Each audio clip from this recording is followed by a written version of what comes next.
Hello, good morning. I'm Michael Conway of Renaissance, and I'm delighted to welcome you to today's webinar. We're talking about turning human risk into MSP growth with usecure, as this is part of Cybersecurity Awareness Month. What we want to try to do as Renaissance is bring to you technologies which we believe you, our partners, can utilize to work to bring, I suppose, cybersecurity and compliance to your customers, and also to generate a revenue growth out of that. So what we're trying to do today is really demonstrate how this can be done, working with our partner, usecure. I'm delighted to welcome today to talk with you as well, apart from myself. I'll be very quiet.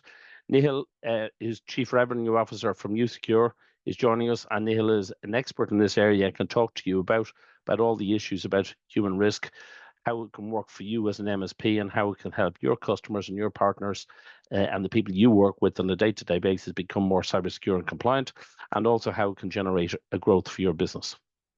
There are a couple of pieces of housekeeping which I'd like to just to go through. All attendees are muted for the session, but you'll be unmuted for Q&A.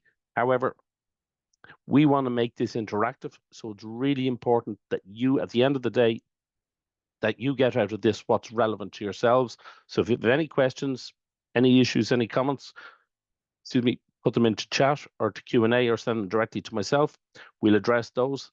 The session is being recorded. Unfortunately, there are a number of people who would like to attend the session and they're unable to attend, but that also allows you to share this afterwards, and you'll get the link to this afterwards to share this with your peers or anybody else in the business who would be relevant. So please make this as interactive as you possibly can so that you get out of this what's good for yourselves. So without further ado, I'll be quiet. You'll be glad to hear, and I'll pass you on to Nihal.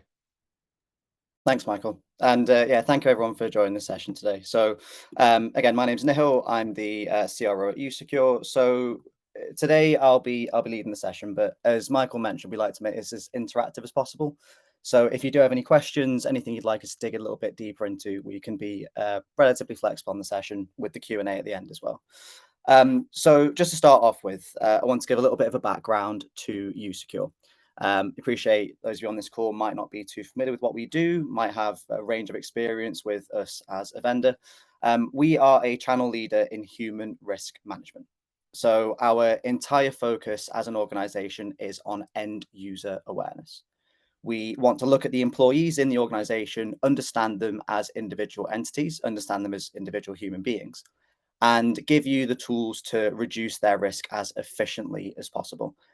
We know human risk is a recurring factor when it comes to cyber incidents. We know it's an area that people have been familiar with and have been conscious about improving, but have struggled to find a scalable and engaging way to do so. We aim to plug that gap. So we now empower almost 500,000 end users globally with our security awareness programs. We've partnered with almost 2,000 MSPs.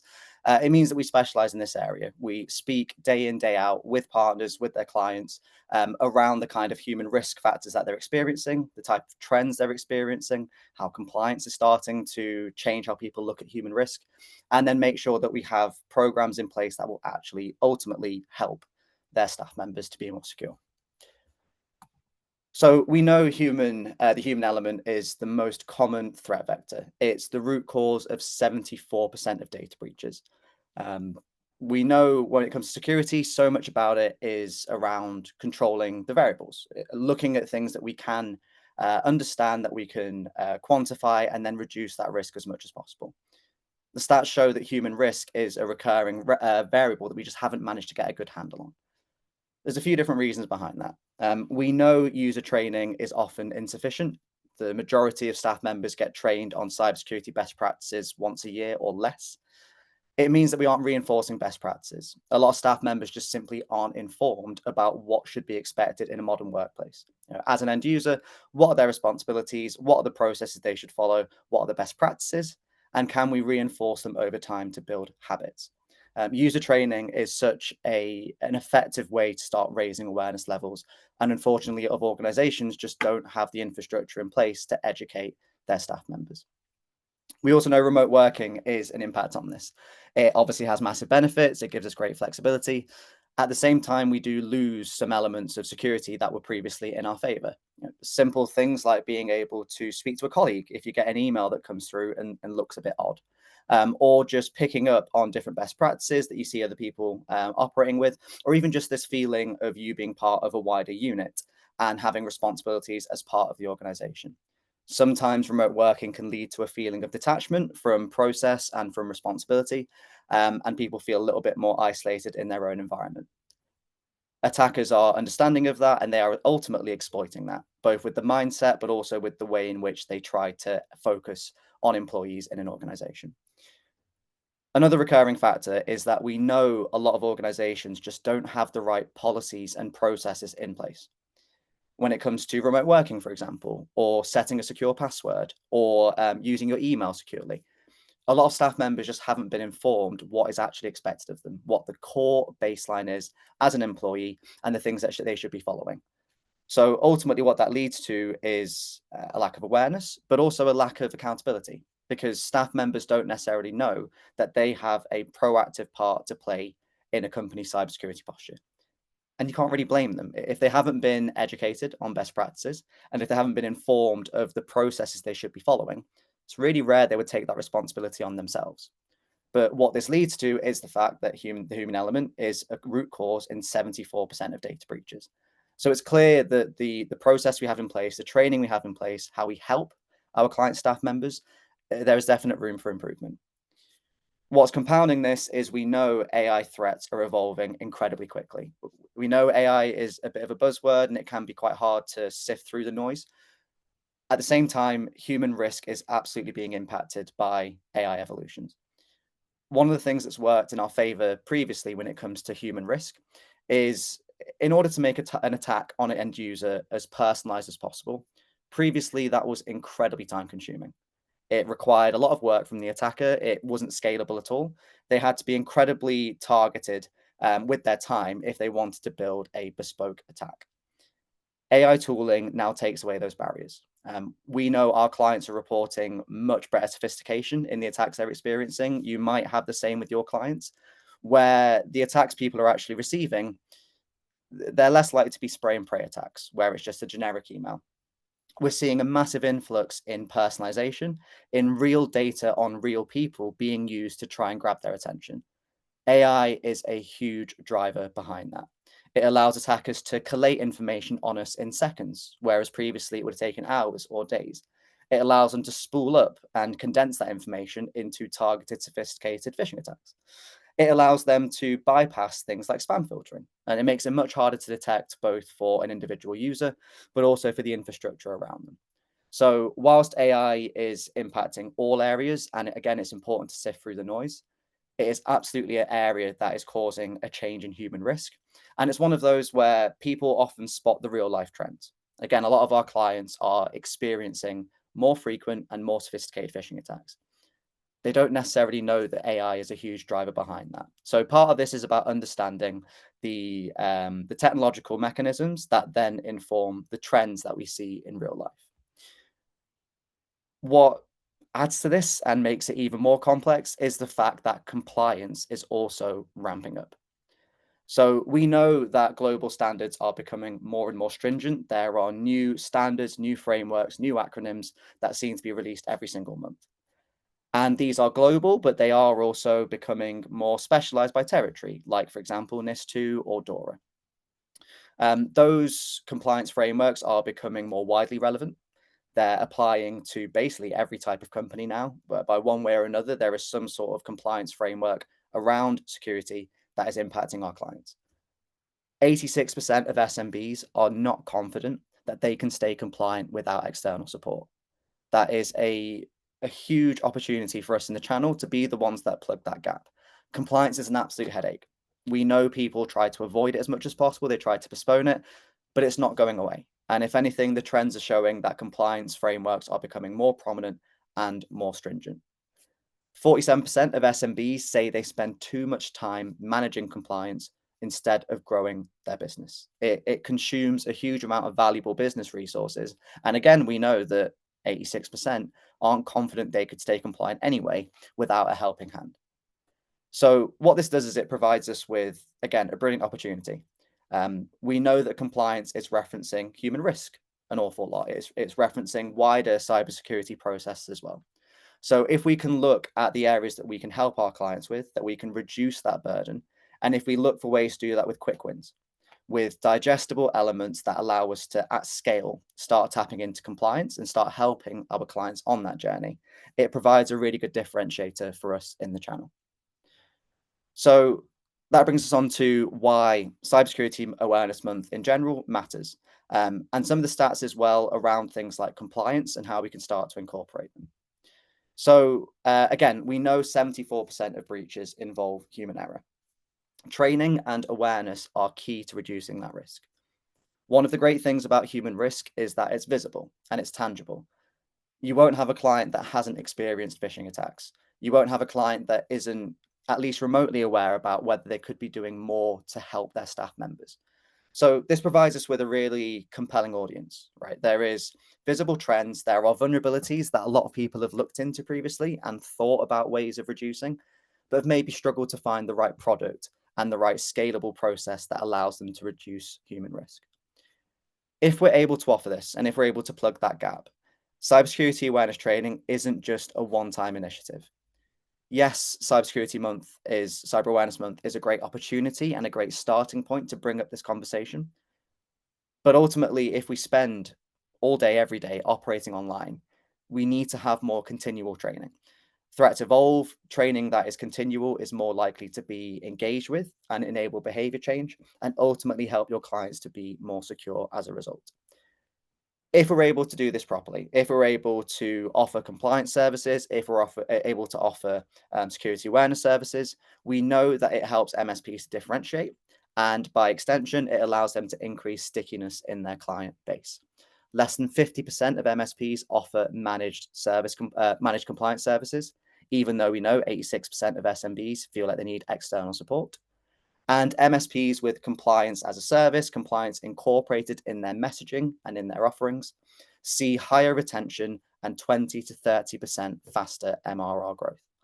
Again, these numbers just illustrate that there is a genuine opportunity here to help your clients and grow your MSP. So that brings us on to how we can help. How can usecure simplify both security training, but also compliance? We have a 4-step program that we use to help understand and ultimately empower the employees in an organization. We want to identify, we want to train, we want to verify, and we want to monitor.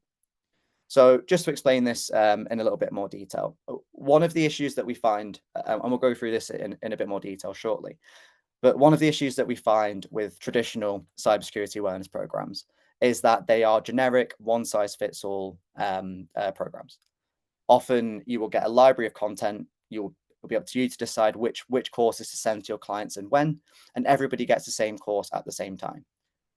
What this does is it misses a great opportunity to understand, to identify each person's own individual strengths and weaknesses. Because ultimately, if we're talking about human risk, we need to remember that it's about individual blind spots. We all have our own strengths and weaknesses, and until we can understand and adapt based on those strengths and weaknesses, we could leave vulnerabilities unchecked for far too long. So the first thing that we do is we send every staff member a gap analysis questionnaire. Now that questionnaire isn't too intense. It takes 10 to 15 minutes to complete, and it will cover the core fundamentals of cybersecurity. Phishing, social media, secure passwords, working remotely, social engineering. The fundamental topics of cybersecurity will be covered and assessed within that 15-minute quiz. What we will then do is we will use those gap analysis scores to guide the training program. If I know that John in HR is weakest in phishing, that should be the first training course that gets deployed to him. Whereas if his colleague is weakest in secure passwords, that is the course that we should prioritize. So we use the gap analysis to inform how we train your client staff members. Every single staff member has their own personalized, bite-sized training program mapped out for them completely automatically. So the training content is a 3-minute long video and then a quiz at the end. It's not too intense. It has everyday scenarios that people can actually relate to. And the idea is by doing continual bite-sized reinforcement, people will actually internalize the content.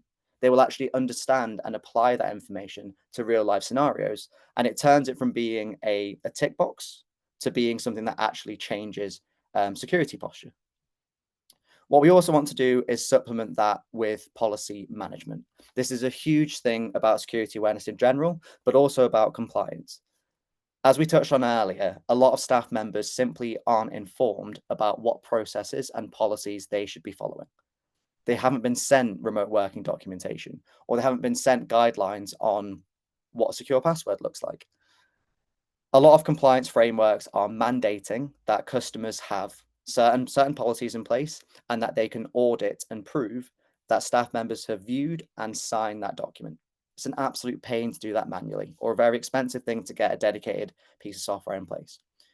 We can send documentation to your client staff members, and we can track when they view the document and when they sign the document.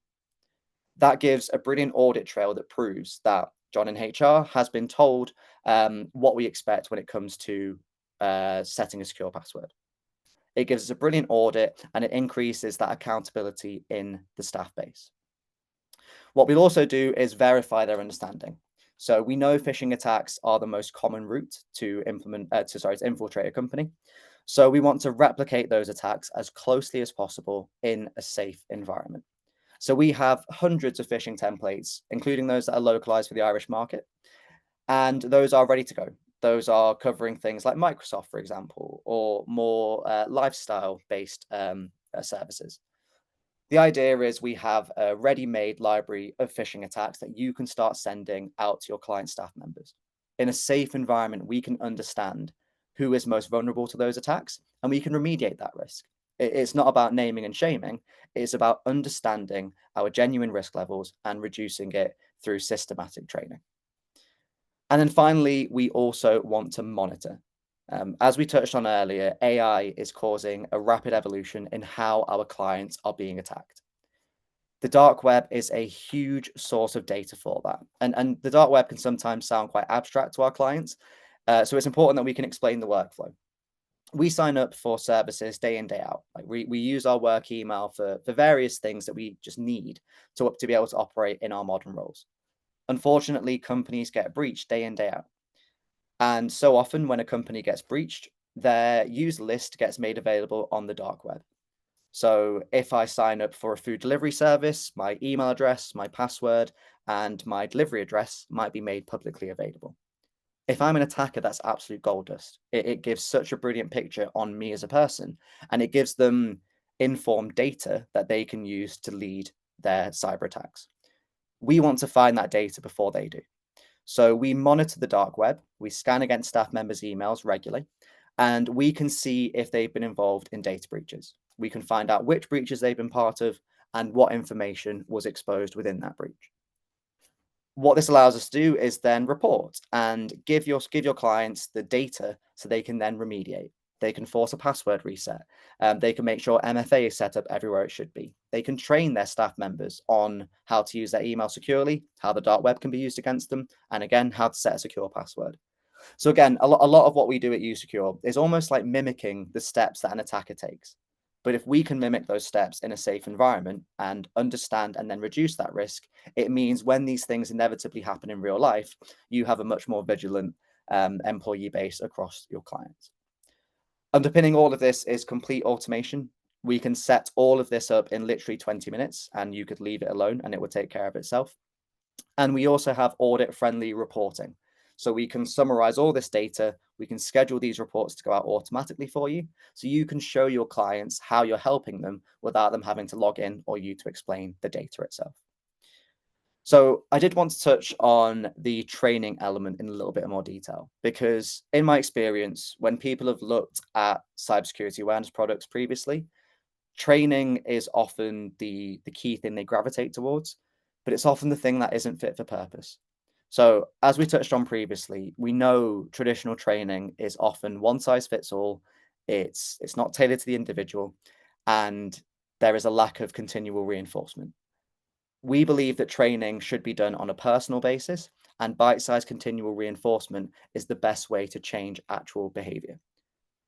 What this also means, though, is that it's a fresh story for your clients. Again, a lot of them have looked into this before. A lot of them have seen the pitfalls of traditional training and maybe felt it's not right for them. If we can explain this workflow in a concise way, it helps them to understand that this is a more intelligence-led and personalized approach. So we evaluate, we educate, and we calculate. We use that 15-minute gap analysis to understand each person as an individual. We then launch user-tailored, risk-adapted training based on each individual person's own strengths and weaknesses. What we'll then do is calculate their risk. So we will show exactly how they're engaging with the content and how we are helping them to be more secure. Again, what this ultimately does is this gives us a massive hook, a massive differentiator, and something that helps to motivate your clients to look at this and act now. What we also have then is staff members that actually engage with the program. If the training courses only take 5 to 10 minutes to complete and they're sent monthly, we find staff members get into a habit of engaging with the training. It's no longer a decision as to whether they do their cyber awareness training. It's just a part of modern business. So for you as MSPs, how can you position usecure? We try to get the balance right between emphasizing that it's an incredibly powerful tool. It covers the fundamentals that people are looking for and more, but it's also fast. It's also automated, and it also gives you data that you can actually relate to. So we know Cyber Awareness Month is a chance to show businesses that cybersecurity awareness should be measurable, continuous, and automated. Again, this is a non-technical, digestible thing for your clients to latch onto in Cyber Awareness Month. It's something that is visible and feasible for them, and it's something that can be fixed really quickly. So again, with usecure, we have quick setup. We have set the product up in 20 minutes live on stage, and the product would then manage itself indefinitely. It would send out training that's risk adapted, send out phishing attacks, monitor the dark web, and deploy key company policies. What we will also do is we will wrap around ongoing risk reporting. For an auditor, if we think about compliance again, being able to contextualize data, being able to show nice trends over time with how the company risk is reducing is always going to grab their attention and get a massive tick. It also helps to build that value and reinforce why you are deploying this to your clients. A lot of our partners include the risk reporting and the scoring and the trending data as part of their QBRs. It's a really easy way just to keep the client in the loop and again, reinforce the value that you're providing here. We provide advanced reporting and compliance readiness. Again, a lot of our content is made in line with ISO 27001. A lot of our policies are designed to get people in line with NIS2 or DORA. So again, it's about making the headache that is compliance a more manageable process. And we also have, again, those innovative features for smarter learning. It's adaptive, it's tailored content. So your solution helps businesses not only to train, but also to continually improve employee awareness behaviors. It's going beyond the core approach of security awareness, and instead it's having a more comprehensive, holistic approach to human risk. So if you're a little bit unsure about where to start, maybe you don't offer human risk management, or you don't have compliance sort of messaging in place, it can be quite tricky to know exactly where to start. So we have a quick action plan here. Firstly, you will get a follow-up email with links to get started inside. That will come from the team at Renaissance. We have made for you sales and marketing resources to drive conversions.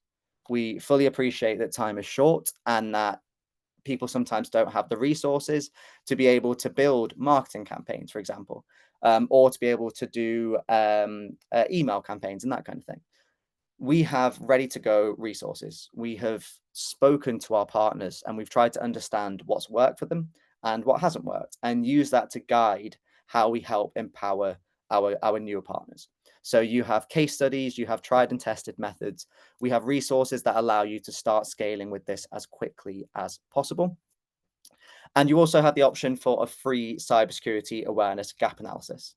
Again, whilst we know that this is more visible and it's more tangible than ever with cybersecurity threats and human risk, at the same time, people often need data to start moving. And again, that's completely understandable. It can be easy to view human risk as a medium priority until an incident occurs or until an audit is around the corner. And at that point, it's often too late. What we know helps to motivate our clients and catalyze that interest is real data on their staff members. So being able to offer a free awareness gap analysis or a free phishing attack is a brilliant way to start building the data and start justifying why your client should start acting now.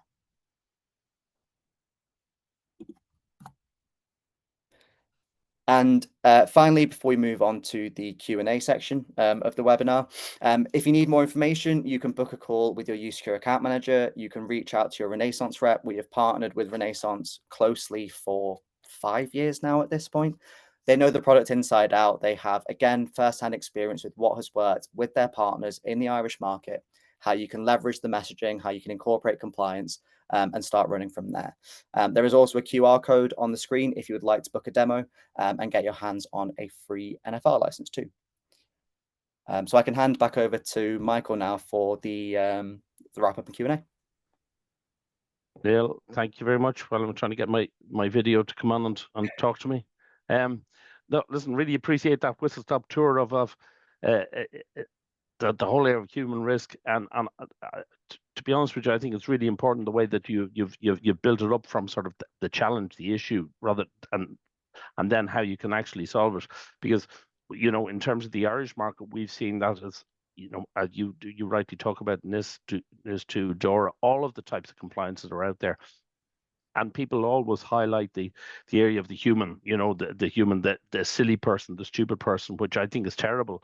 At the end of the day, people make mistakes, and sometimes it's the most diligent person that makes the mistakes. We've partnered now with usecure for quite a number of years, and it's been a really, really good experience, because as Nihal points out, there's a lot of localized type phishing stuff. There's on post, there's RAWs, there's all those sort of ones, and we do those tests internally. And frankly, I'll admit to having failed one of those one time with the phishing test for a RAWs scenario, where I was actually expecting a RAWs email and I got one and I clicked on it. Now, I didn't put in my details. I didn't do anything else. I just went back to the guy who looks after that internally in our place and said, you got me good, etc., etc. So listen, it happens, and the bad guys are good at being bad guys. And nobody can be perfect all the time. So at least that's what I keep telling people, Or I always thought I was a little bit perfect. But anyway, back to the questions. Back to the question, Neil. So a couple of questions that have come in here. One is, how can we convince clients to get something in place now before an incident occurs? Is it do people always bolt the door after the horse is gone, or what's the best way to approach it? Yeah, we're definitely starting to see an evolution in how proactive clients are being around it.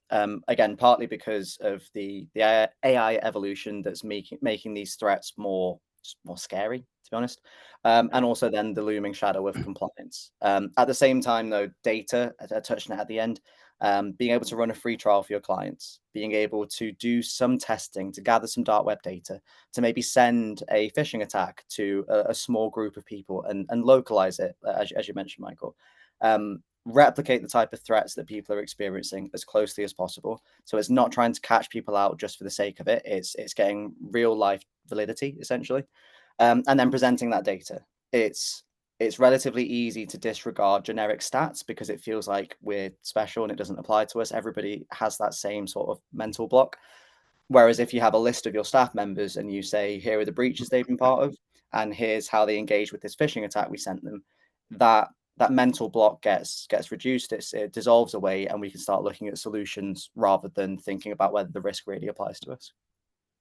Yeah, and we've certainly seen that, again, partners, by delivering this to their customers, they're engaging more and more with their customers, and I don't like necessarily using the phrase, but they're owning the customer relationship better. They're actually more sticky with the customer. Has that been your experience? Yeah, it's also, I think MSPs are always conscious about ways to differentiate. It's a competitive market. It's a way to work more closely with your client, and I think that then leads to that stickiness, because you then have those conversations around modern threats, and you're showing your clients that you're evolving. You're keeping an eye on the ground, on the ground, on what's happening, how things are evolving, and you're adapting how you help your clients. That then makes them feel more secure with you, like you are a proactive partner, and then it increases that long-term stickiness with them. It also just makes your working relationship better, because you then have that better engagement in QBRs, for example, which again really helps embed those clients. And I noticed you mentioned automation, and it's a service that's not labor intensive. So this is something that can be easily set up. But it doesn't mean that the MSP has to be tying a whole bunch of resource to deliver it. Yeah, we've tried to design it to keep the MSP out of the product. Like again, human risk is relevant to every client. So if you have quite a labor intensive product for one or two, like you can get away with that. But if we want to make this as scalable as possible, we want to essentially let the product do the heavy lifting. So yeah, our very first client still uses usecure. They just let the automation do the work, and 9 years down the line, they're still chugging away with the content, with the phishing attacks. They don't really have to touch it. Excellent. And how can we make sure people actually engage with the program?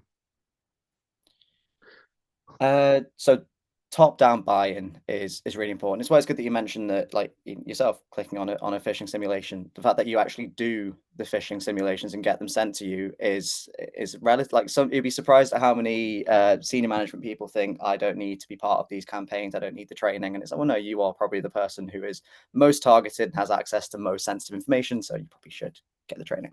And having that top-down buy-in where everybody understands that it's not beneath anybody, it has to be engaged with, that then sets the tone that this isn't optional. And again, I think the fact that training is bite-sized means that we're not asking too much of people. There's no real excuse not to do it.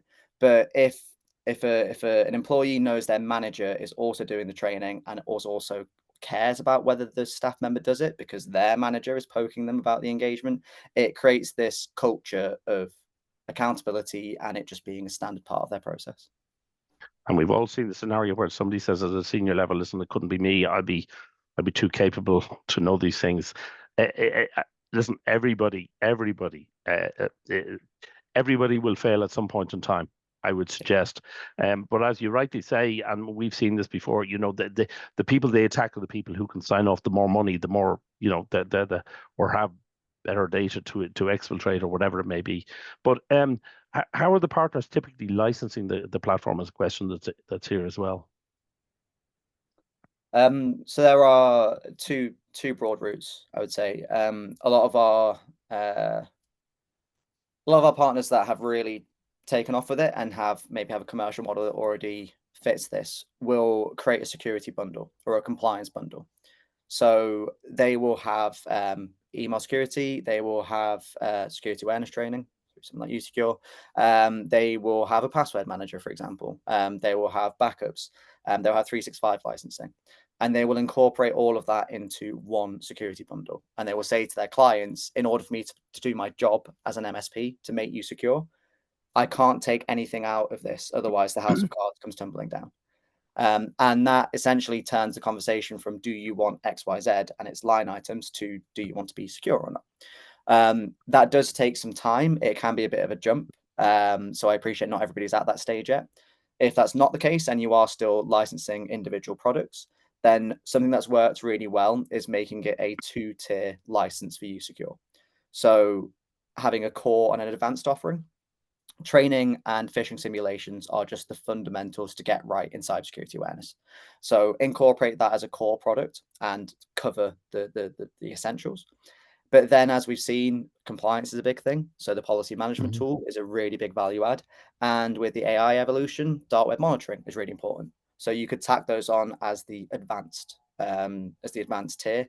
And in that way, you have a 2-tier structure depending upon how mature the client is and essentially whether they're ready to do the full human risk management or just get started with training and phishing.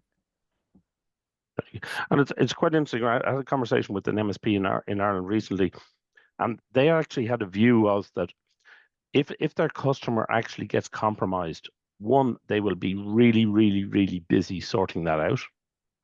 And the second thing they said is we'll probably lose them. So the worst scenario is because they hadn't been involved in helping them minimize that risk. So if you haven't minimized that risk, your customer gets compromised, your client gets compromised, you probably end up with a lot of resource involved in being tied up, and then you may well be at risk of losing them. So I mean, this MSP's position was that they were going to do everything they could to try to protect the customer, because that way they're actually protecting their own business as well. Yeah, exactly. And then it's like you say, you're never going to eradicate human risk. There is always a chance someone will get caught out. It's a situation of reducing that vulnerability as much as possible. And if something does go wrong, do we have a clear conscience with our clients to say we have done everything we could have done to reduce that risk? That's the best we can do, essentially. And layered security then throughout as well, associated with that. But yeah, excellent. I don't have any more questions unless anybody else has any questions to come in, and there's nothing else in the Q&A. Okay, so other than that, I'd really like to thank you, Neil. There will be, everybody who's attending will get a follow-up to this. They will get a link. They will be able to see the recording. We would be delighted to get anybody to have a look and to book a call with usecure or with any of the Renaissance team. Have a conversation. Indeed, scan the QR code. I'm not sure I'm supposed to recommend people scanning QR codes these days, but but come back to the Renaissance team. Talk to us at any point in time. And we'd be delighted to show you how this can actually help you build a recurring revenue opportunity within your business, to keep your clients and customers happy, but also ultimately make it, not just keep them happy and keep them secure, but also make them and embed them more as a sticky customer with yourselves. So I think that there's multiple opportunities here, and ultimately these are things that the customers, the end users really need. So we've seen that, and we've seen the growth of usecure throughout Ireland, and delighted to work with yourselves. So thank you, Neil. Thank you very much for everybody for attending, and look forward to receiving the follow-up. Thanks, Michael. Thanks, everyone.